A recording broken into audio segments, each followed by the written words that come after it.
Okay guys, this is the third video. It's actually the other half of part 2. I ran out of time, so I wanted to continue on. We only have a little bit more, so this one's going to be really small. But just real quickly, I wanted to recap exactly what the notes here on the screen are about. In the previous video I said that according to Freud, he saw your mind as being split into two sections. The first section was the conscious. That's the part, and it's good that it's up here on the top, because that's the part of your mind that is rational and aware of things. That's where you reside. That's the waking world. Okay, that's the part that you know about yourself. All the things, your memories, your actions, your thoughts, your conscious thoughts.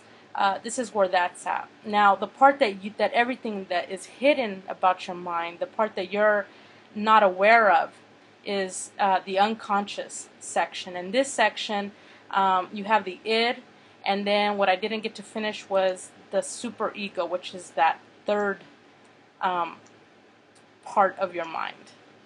Okay, so I'm having trouble here writing, so I might as well just here use this. Just a second, guys. So you have your superego. And the superego is responsible, it's like the parent of the three, but very critical parent. So I'm going to even put critical parent here.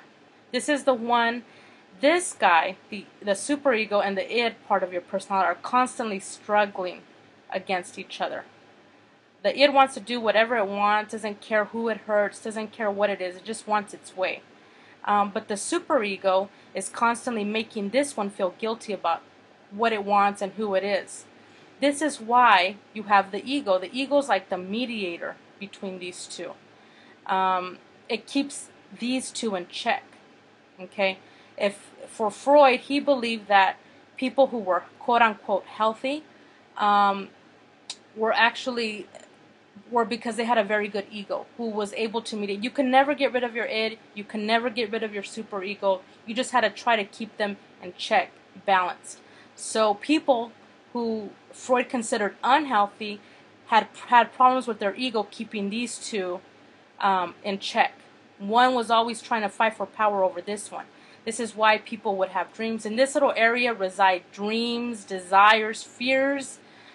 This is where we ever hear these catchphrases like fear of abandonment, defense. I even write the defense mechanisms, right?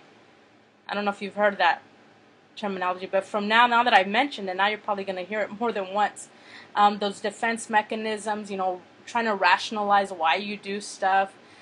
This is the part where like I said, your dreams and your desires are that you don't even know about.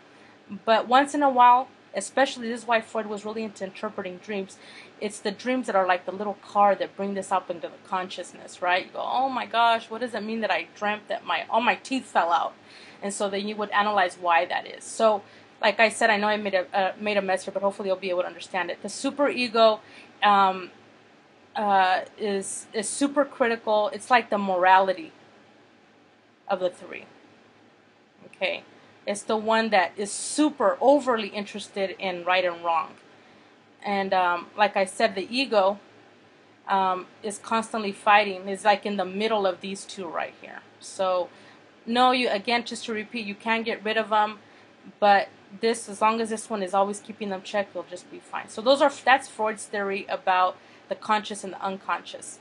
When we get to Jung, we're going to be talking about the collective unconscious, and that's the bigger picture of all of this stuff. So and that'll be the next video and the next set of terms. So go ahead and copy this down in your notes.